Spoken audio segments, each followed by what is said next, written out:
Tariffs are still the preferred weapon in the US China trade war, but the latest round of retaliation shows China might not have much more left that it can do on that front.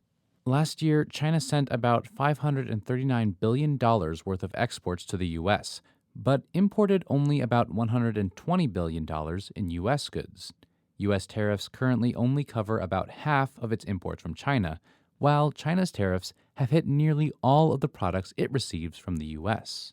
Because the US imports so much more stuff from China, it has more room to tax those imports. But China's pretty much maxed out on stuff that it can tax in response to new tariffs. Right now, the US and China are just raising tariffs on goods they've already taxed before. And I'm different than a lot of people.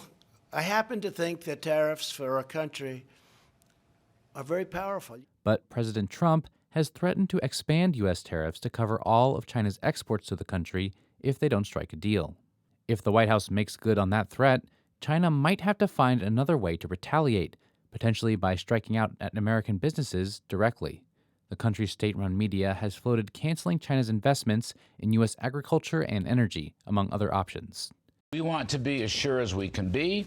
We don't think the Chinese have come far enough. The White House has argued that it has the upper hand in the conflict thanks to a strong U.S. economy. China's central bank estimates the trade war could shave 0.3 percentage points off the country's GDP, which could weaken China's slowly recovering economy. But while that might help the U.S. strike a quick deal to end the trade war, it won't achieve the U.S.'s main goal of fundamental economic reform in China. Chasing that goal will turn the dispute into a longer-term battle of endurance, which might give China more of an even footing.